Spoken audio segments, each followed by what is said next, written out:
प्यारे बच्चों, यह वीडियो कक्षा 6 तथा 7 दोनों के लिए है। मूल रूप से यह वीडियो मैंने कक्षा 7 के लिए बनाया है, जिसके सिलेबस में कारक विभक्ति और उपपद विभक्ति दोनों हैं तथा कक्षा 6 में कारक विभक्तियों की चर्चा की गई है।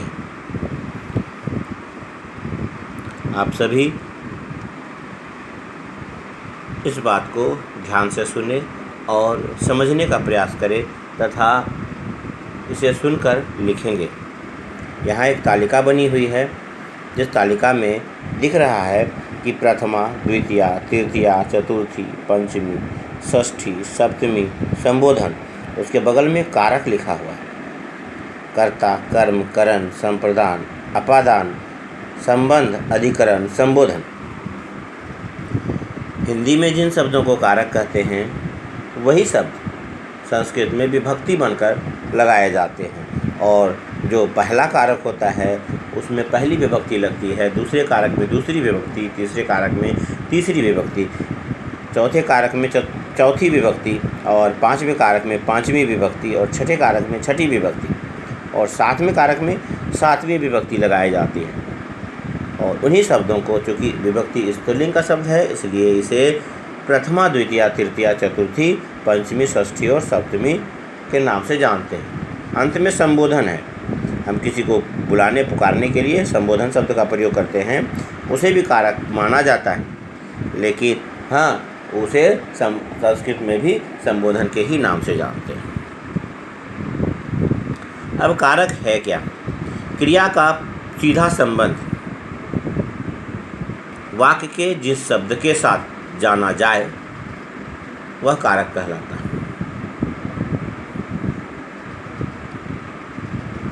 अर्थात जो शब्द वाक्य में क्रिया को करने की स्थिति को बतलाए, क्रिया कौन सी स्थिति में की जा रही है उसे बतलाता है, वे शब्द कारक होते हैं।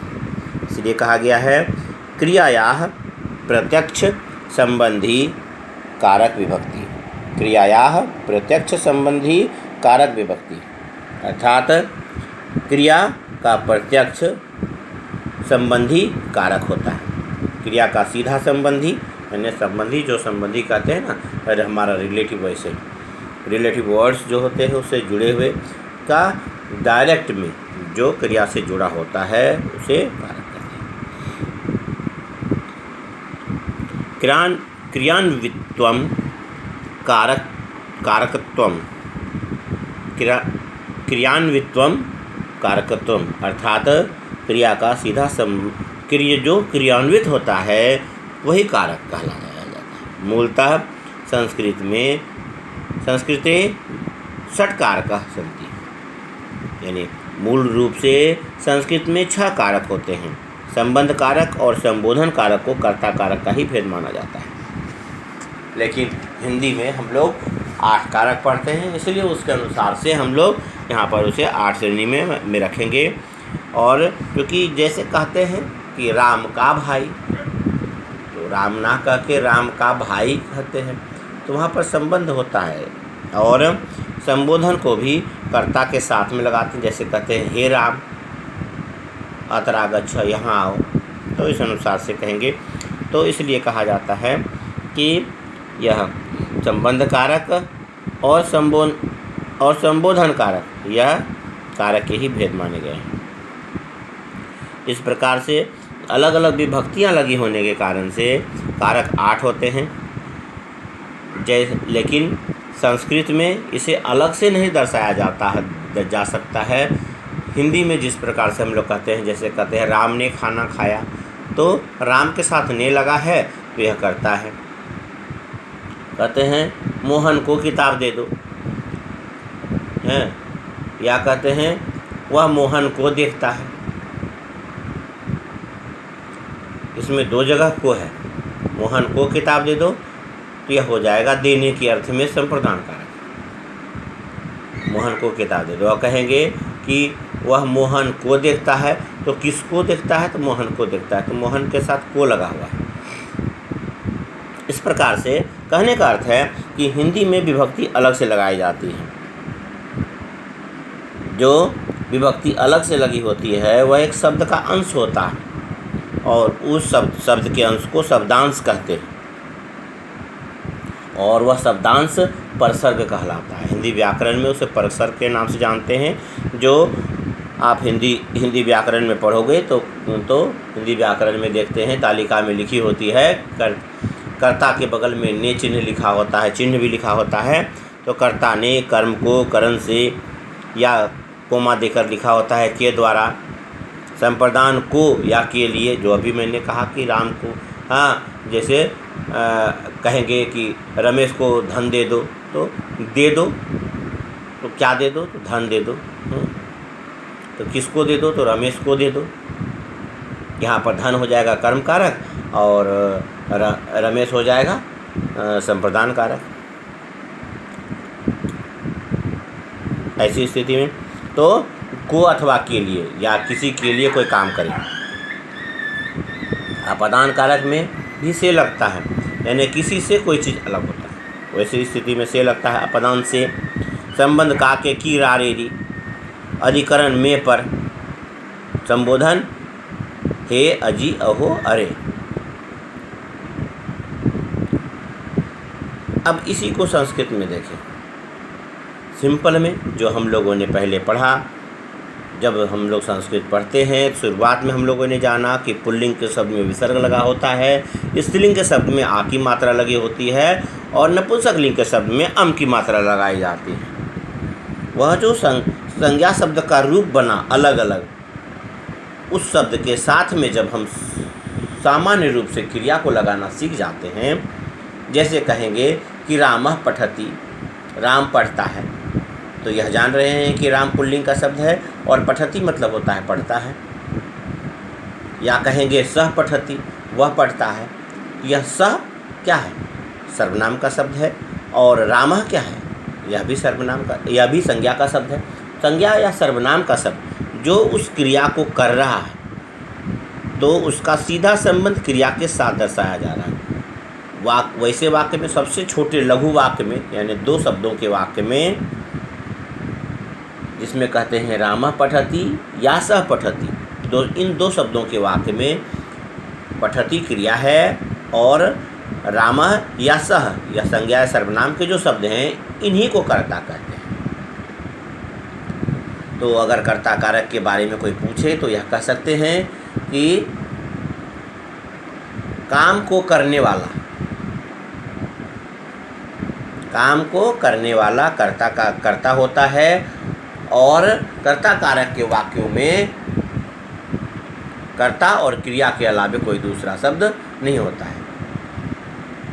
तो कहने का अर्थ है आप इस प्रकार से कह सकते हो। अगर कोई कहे कि कर्ता कारक किसे कहते हैं तो आप कहोगे कि जब वाक्य में कर्ता तथा क्रिया हो, कर्ता और क्रिया के अलावे कोई दूसरा शब्द ना हो, तो वैसी स्थिति में काम को करने वाला कर्ता कारक कहलाता है। जैसे छात्र पठति, छात्र पढ़ता है, यानी क्रिया को करने वाला कर्ता कहलाता है। जब वाक्य में, यहाँ पर देखें, वाक्य में काम को करने वाला है यानी छात्र पढ़ रहा है तो पठति, पढ़ने का काम कौन कर रहा है, छात्र कर रहा है। छात्र चूँकि संज्ञा का शब्द है और वही संज्ञा का शब्द कारक में कर्ता के नाम से जाना जाता है। वाक्य में कर्ता और क्रिया के अलावे जब कोई शब्द नहीं होता है तो ऐसी स्थिति में क्रिया का सारा फल कर्ता पर पड़ता है और वह शब्द कर्ता कारक का शब्द कहलाता है। और कर्ता कारक के साथ में पहली विभक्ति यानी प्रथमा विभक्ति का प्रयोग किया जाता है। जैसे कहते हैं छात्रः, रामः, नरः, या सह कहेंगे, सह में भी विसर्ग लगा हुआ है, तो वह सब विभक्ति उसमें जो लगाई गई है वह कर्ता कारक के कारण से लगाई गई है। अगर कहें कर्म कारक क्या है, कर्ता के बाद कर्म होता है, जैसा कि कहते हैं कि वह पढ़ता है।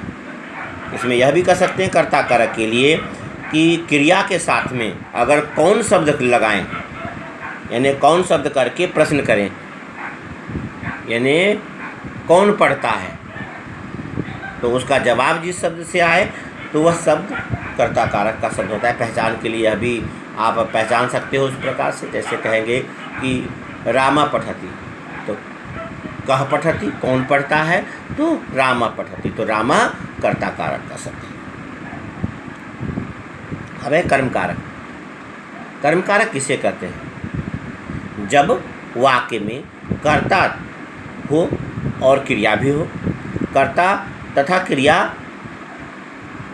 कर्ता का सीधा संबंध क्रिया के साथ होता है, और कर्ता और क्रिया के अलावे कोई अन्य शब्द मध्य में हो तो क्रिया का सारा बल उस शब्द पर पड़ता है, ना कि कर्ता पर। अब जैसे कहते हैं कि राम किताब पढ़ता है, तो यहाँ पर राम पढ़ता है, कौन पढ़ रहा है इस पर बल नहीं पड़ता है, पड़ता है राम किताब पढ़ता है, क्या पढ़ता है इस पर बल पड़ता है। तो ऐसी स्थिति में कहेंगे कि कर्ता कारक के अलावे जो है यहाँ पर बीच में कर्म कारक का प्रयोग किया गया है, जिस पर सारा बल पड़ रहा है। जब वाक्य में कर्ता तथा क्रिया के अलावे कोई अन्य शब्द हो तथा क्रिया का सारा बल उस शब्द पर पड़े तो वह शब्द कर्म कारक का शब्द कहलाता है, तथा उसके साथ दूसरी विभक्ति यानी द्वितीय विभक्ति का प्रयोग किया जाता है। जैसे छात्र पत्रम पठति, छात्र पत्र पढ़ता है, तो छात्र पठति, छात्र पढ़ता है, तो कौन पढ़ता है वहाँ पर था। अब अगर यहाँ पर कहेंगे क्या पढ़ता है, तो वह पत्र पढ़ता है, क्रिया का सारा बल उस पत्र पर पड़ रहा है। इसे कहते हैं रामः पुस्तकम पठति, तो राम क्या पढ़ता है, तो राम किताब पढ़ता है। सा पत्रम लिखति, वह पत्र लिखती है, तो वह क्या लिखती है, तो पत्र लिखती है, तो पत्रम लिखति। तो ऐसी स्थिति में सह चित्रम पश्यति, वह चित्र को देखता है, तो क्या देखता है, चित्र देखता है, तो चित्रम, यह सब कर्म कारक का शब्द है। यानी क्रिया का सारा बल जब कर्ता पर ना पढ़ के कर्म पर पड़े, यानी किसी अन्य शब्द पर पड़े, कर्म ना कहेंगे किसी अन्य शब्द पर पड़े, तो वह शब्द कर्म कारक का शब्द कहलाता है, का उसके साथ दूसरी विभक्ति का प्रयोग किया जाता है। यह थे कर्ता कारक और कर्म कारक। कर्ता कारक के बारे में कोई पूछे तो कह सकते हैं जब वाक्य में कर्ता तथा क्रिया हो, कर्ता और क्रिया के अलावे कोई दूसरा शब्द ना हो, तो क्रिया का सारा फल कर्ता पर पड़ता है और काम को करने वाला वह शब्द कर्ता कारक कहलाता है। अब अगर कर्म कारक के बारे में कोई पूछे तो आप आसानी से बता सकते हो कि जब वाक्य में कर्ता तथा क्रिया हो तथा कर्ता और क्रिया के अलावे कोई अन्य शब्द भी हो, तो क्रिया का सारा फल कर्ता पर ना पढ़ के उस शब्द पर पड़ता है और वह शब्द कर्म कारक का शब्द कहलाता है। जैसे छात्र पत्रम पठति, सा कथाम पठति, तो वह कहानी पढ़ती है। तो इस प्रकार से हम लोग कह सकते हैं। अब है तीसरी विभक्ति, तृतीय विभक्ति, जिसे करण कारक कहते हैं। कर्म के साथ में क्या का लगता है, क्रिया के साथ क्या कहेंगे, क्या पढ़ता है, क्या लिखता है, क्या खाता है, तो भोजन खाता है, क्या पीता है, तो जल पीता है, तो जलम पीबती, भोजनम खादति। तो स विद्यालयम गच्छति, वह विद्यालय जाता है। तो ऐसे इन सारी बातों में जो है वह कर्ता कारक और कर्म कारक का प्रयोग हम लोग इस प्रकार से क्रम से करेंगे। कर्ता तो हो गया जो काम को कर रहा है, मध्य में अगर कोई शब्द है तो कर्म का शब्द है। अब तीसरा रूप है करण कारक। अगर यह पूछा जाए कि करण कारक किसे कहते हैं, तो आप बताओगे कि जब वाक्य में कर्ता यानी काम को करने वाला, जब वाक्य में कर्ता किसी साधन या माध्यम के द्वारा किसी काम को पूरा करता है, तो कर्ता जिस साधन या माध्यम के द्वारा उस काम को कर रहा है, वह शब्द करण कारक का शब्द कहलाता है। जैसे हम लोग कलम से लिखते हैं, कहेंगे वयम कलमय लिखामा, हम लोग कलम से लिखते हैं, एक कलम से नहीं लिखते हैं, कलमों से लिखते हैं। यहाँ पर कलमय कहने का मतलब है बहुत सारे कलमों से, बहुवचन का रूप है। अब अगर कहेंगे कि वह कलम से लिखता है, सह कलमेन लिखति, वह कलम से लिखता है। कलमेन में एन जो मात्रा लगा है वह है करण कारक का, क्योंकि लिखने का काम कलम के साथ किया जा रहा है। जैसे कहेंगे वह बस से विद्यालय जाता है, तो जाने का काम बस से किया जा रहा है, तो सह बस यानेन गच्छति, वह बस से जाता है, कहीं भी जाए, विद्यालय जाए या कहीं भी जाए। तो जब वाक्य में कर्ता किसी साधन या माध्यम के द्वारा किसी काम को पूरा करता है, तो वह साधन या माध्यम जिसके द्वारा काम किया जा रहा है वह शब्द करण कारक का शब्द कहलाता है। जैसे कहते हैं स हस्तेन लिखति, वह हाथ से लिखता है, तो लिखने का काम हाथ के माध्यम से हो रहा है। तो यहाँ पर किससे या किसके द्वारा भी कह सकते हैं। क्रिया के साथ में अगर यह प्रश्न लगाएं वह किससे लिखता है या किसके द्वारा लिखता है, तो इसका जवाब जिस शब्द से मिलता है वह करण कारक का शब्द है। इसके पश्चात है संप्रदान कारक। जब वाक्य में कर्ता किसी को कुछ दे, कुछ भी दे, भोजन दे, धन दे, रुपया पैसा दे या कुछ भी दे, जब कर्ता किसी को कुछ दे या किसी के लिए कोई काम करे, यानी कर्ता स्वयं के लिए काम ना करके किसी अन्य के लिए कोई काम करे, तो वैसी स्थिति में जिसको कुछ दिया जाता है या जिसके लिए कोई काम किया जाता है उस शब्द को संप्रदान कारक का शब्द कहते हैं।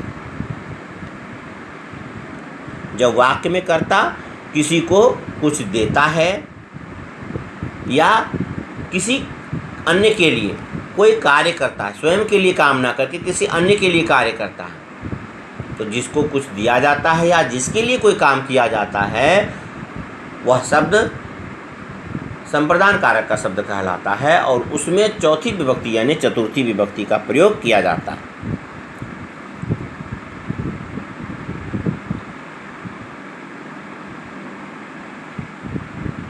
जैसे कहेंगे कि वह भिखारी को धन देता है, तो भिखारी किसको देता है? धन देता है। धन देता है मतलब क्या देता है? कर्म कारक का शब्द हो गया।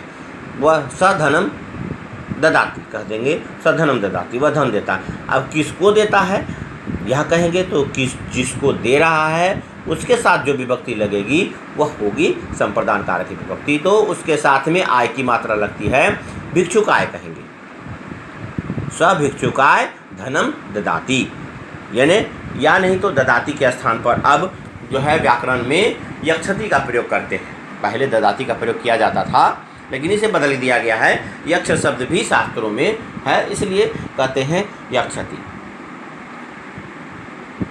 तो सह भिक्षुकाय धनम यक्षति, यक्ष धातु यानी दा धातु के योग में चतुर्थी विभक्ति का प्रयोग होता है, और इसके अनुसार से भी कहते हैं जिसको कुछ दे, तो जिसको दिया जा रहा है वो संप्रदान कारक का शब्द है, इसलिए भिक्षुकाय धनम ददाती।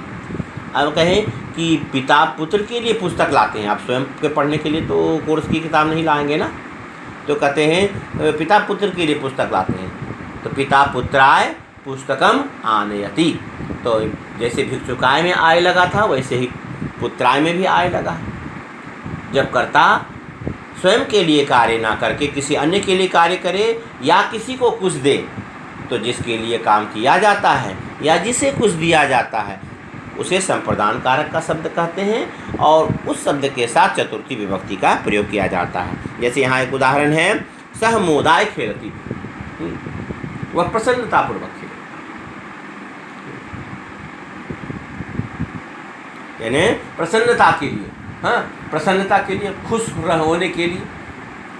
खेलने से तो बच्चों को खुशी होती है, तो कहते हैं सह मोदाय खेलती, वह प्रसन्न होने के लिए खेलता है, मस्त होने के लिए, मगन होने के लिए, एंजॉय के लिए कहते हैं सह मोदाय खेलती। कर्ता जिसे कुछ देता है या क्रिया को करने का जो उद्देश्य होता है, यानी जिसके लिए क्रिया किया गया है, उसे संप्रदान कारक कहेंगे। क्रिया करने का साधन या उपकरण है तो वह करण कारक। क्रिया से सीधा संबंध रखने वाला शब्द कर्ता अगर नहीं है तो वह कर्म का शब्द है, यानी क्रिया का सारा फल जिस पर पड़ता है। इसके पश्चात आता है अपादान कारक। दो जगह से है, इसमें भी से लगता है, करण से, अपादान से। करण में से के साथ के द्वारा है। यहाँ पर से का मतलब है अलग होने की स्थिति में, तो वहाँ पर कोष्टक में वियोग लिखा हुआ रहता है।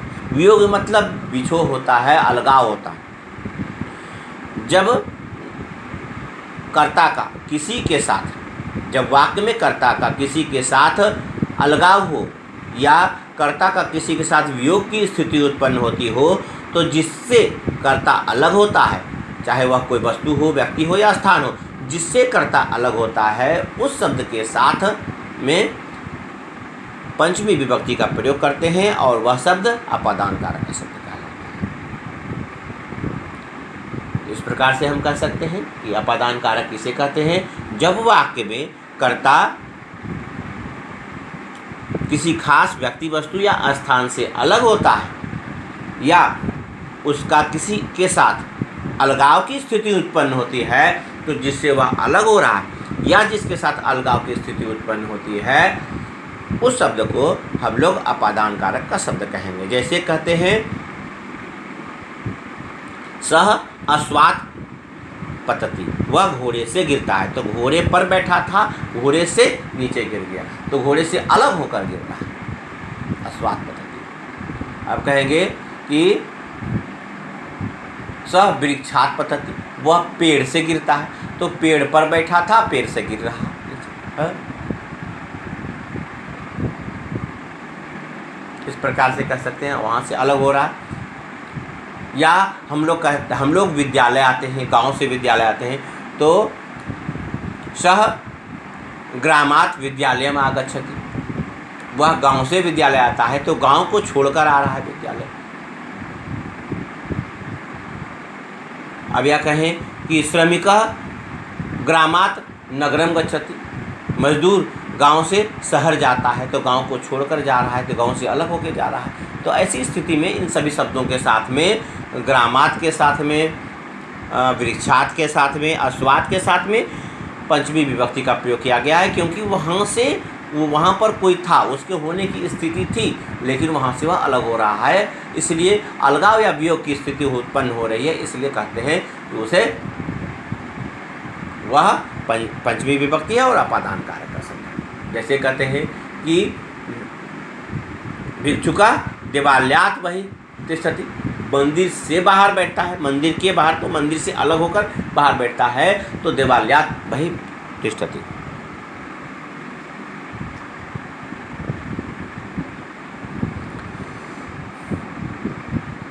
तो इस प्रकार से हो गया।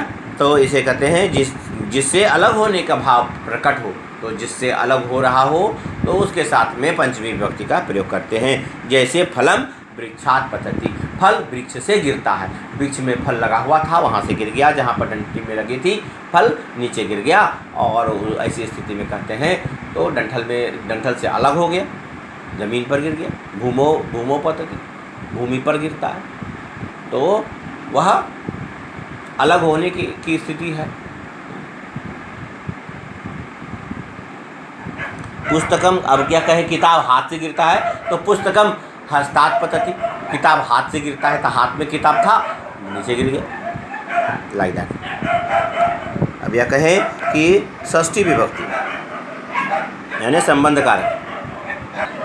पंचमी विभक्ति के पश्चात आता है षष्ठी विभक्ति यानी छठी विभक्ति, जिसे संबंध कारक कहते हैं। जब वाक्य में कर्ता का किसी अन्य व्यक्ति, वस्तु या स्थान के साथ संबंध दर्शाया जाए, यानी वह कहते हैं कि राम का भाई मैदान में खेलता है, सीता की बहन विद्यालय जाती है, तो यहाँ पर कर्ता का किसी के साथ संबंध दर्शाया जा रहा है, तो भाई का संबंध राम के साथ दर्शाया जा रहा है और बहन का संबंध सीता के साथ दर्शाया जा रहा है। हम लोग विद्यालय के छात्र हैं, तो किसके छात्र हैं? विद्यालय के छात्र हैं, तो छात्र का संबंध विद्यालय के साथ दर्शाया जा रहा है।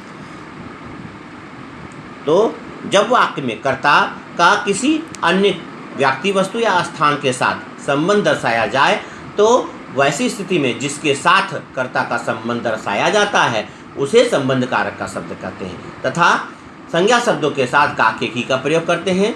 और अगर सर्वनाम का शब्द है तो हिंदी के शब्दों के साथ रा रेरी का प्रयोग करते हैं। जैसे मेरा तेरा कहते हैं, हमारा तुम्हारा, तो रा रेरी का प्रयोग किया जाता है। या अप शब्द का प्रयोग करते हैं, जैसे अपना, अपनी, अपने, तो ना नैनी का भी प्रयोग इसमें किया जाता है। यह है हिंदी के।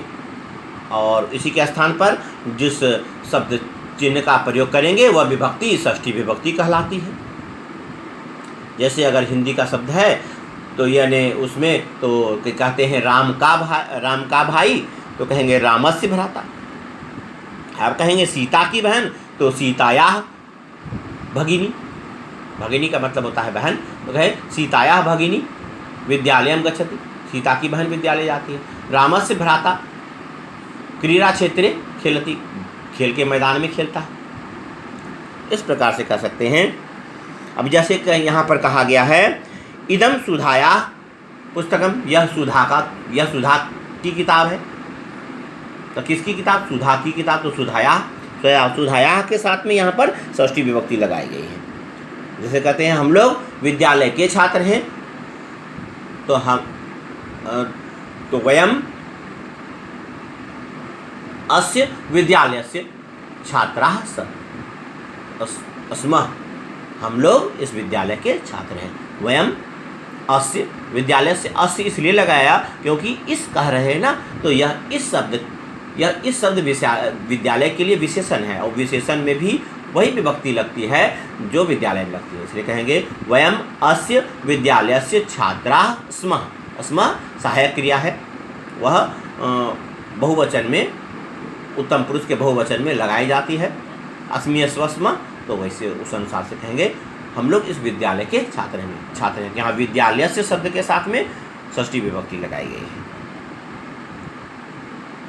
इसके बाद है अधिकरण कारक। अधिकरण कारक में जब वाक्य में कर्ता का किसी खास स्थान या पे होने की स्थिति का पता चले, या कर्ता किसी खास कार्य क्षेत्र में रहकर काम को करता है, यानी कर्ता किसी विशेष जगह में रहकर करता है, किसी काम को पूरा कर रहा है, या कर्ता के किसी खास स्थान पर होने की स्थिति का पता चलता है, तो जिस जगह पर कर्ता स्थित होता है या कर्ता जिस क्षेत्र में रहकर काम कर रहा है, वैसी स्थिति में उस क्षेत्र को या उस जगह को अधिकरण कारक के नाम से जानते हैं, और उसमें सप्तमी विभक्ति का प्रयोग किया जाता है। जैसे कहते हैं कि वयम विद्यालये पठामः, हम लोग विद्यालय में पढ़ते हैं। स गृहे निवसति, वह घर में रहता है। वयम क्रीड़ा क्षेत्रे खेलामः, हम लोग क्रीड़ा क्षेत्र में खेलते हैं, खेल के मैदान में खेलते हैं। और सबसे प्रचलित जो उदाहरण है वह है मीनाः जले तरन्ति, मछलियाँ जल में तैरती हैं। मछलियाँ तैरने का काम जल में करती हैं। कहेंगे नौकाः जले तरन्ति, नावें जल में तैरती हैं। इस प्रकार से जिस जगह में रहकर काम किया जा रहा है, या कहेंगे यह भी कह सकते हैं वानरा वृक्षे तिष्ठति, बंदर पेड़ पर बैठता है। काका वृक्षे तिष्ठति, कौवा पेड़ पर बैठता है। खगाः वृक्षे निवसन्ति, सभी पक्षी पेड़ पर रहते हैं। तो में अथवा पर की स्थिति में हमेशा अधिकरण कारक होता है। जब कर्ता का किसी खास स्थान पर या किसी खास जगह पर होने की स्थिति का पता चलता है, तो वह स्थिति अधिकरण कारक के शब्द के नाम से जानी जाती है। यानी जहाँ क्रिया होती है वह क्रिया का स्थान जो होता है वह अधिकरण कारक का शब्द कहलाता है। जैसे कहते हैं वानरः वृक्षे अस्ति, बंदर पेड़ पर है, बैठता है, कभी कह सकते हैं, है भी कह सकते हैं। अब है संबोधन कारक। संबोधन कारक में किसी को बुलाया पुकारा जाता है, यह वाक्य के पूर्व में भी हो सकता है। और जैसे कहते हैं संस्कृत में दो शब्द का प्रयोग किया जाता है, हे भो का प्रयोग करते हैं। भो का प्रयोग ज़्यादातर अधिक लोगों के लिए करते हैं, और स्त्रीलिंग शब्दों के लिए भो का भी प्रयोग किया जाता है, और हे का प्रयोग सामान्य रूप में स्त्रीलिंग पुल्लिंग सभी के लिए किया जाता है, और इसमें ज़्यादातर एक वचन करते हैं, बहुवचन में भी हे का प्रयोग कर सकते हैं। इस प्रकार से दोनों शब्द का प्रयोग करते हैं कि हे तथा भो का। और हिंदी में हे, अरे, अजी, अहो आदि बहुत सारी शब्दों का प्रयोग करते हैं संबोधन के लिए। तो बुलाने अथवा पुकारने के लिए जब भी करते हैं तो किसी न किसी का नाम लेते हैं, चाहे वह संज्ञा का ही नाम होता है, किसी का भी नाम हो, स्त्रीलिंग हो पुल्लिंग हो, लेकिन संज्ञा का नाम होता है। जैसे कहे हे राम यहाँ आओ, हे सीते कहाँ जा रही हो, या पूछते हैं उससे, हे सीते संबोधित कर रहे हैं। तो हे सीते पुकारने में सीता ना कहते सीते कहते हैं। हे राम अत्र आगच्छ, इसमें विभक्ति जो है वह कर्ता कार्य की विभक्ति अह की मात्रा वह नहीं लगाई जाती है, इसलिए कहते हैं सिंपल में इसमें विसर्ग ना लगाकर कहते हैं हे राम अत्र आगच्छ, हे राम यहाँ आओ। अब कहेंगे हे सीते तत्र गच्छ, हे सीते वहाँ जाओ, इस प्रकार से कहेंगे। यह थे कारक के मूल विभक्ति चिन्ह, जिसमें कारकों की विभक्ति चिन्ह के नियम कर्ता कारक, कर्म कारक, करण कारक, संप्रदान कारक, अपादान कारक, संबंध कारक, अधिकरण कारक और संबोधन कारक। कारक के इन चिन्हों को अच्छी तरह से ध्यान से बोलकर सुनकर पढ़ेंगे। जो मैंने कहा इसमें सारी चीज़ों की परिभाषा मैंने कहा है, और इसे सुनकर याद करेंगे और इसे अपने गृह कार्य उत्तर पुस्तिका में लिखेंगे।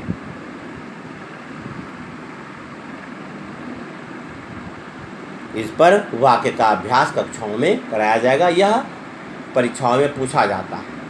अब कहे कर्ता कारक किसे कहते हैं, तो कहेंगे जब वाक्य में कर्ता और क्रिया हो, कर्ता और क्रिया के अलावा कोई शब्द ना हो, तो क्रिया का सारा फल कर्ता पर पड़ता है और काम को करने वाला शब्द कर्ता कहलाता है।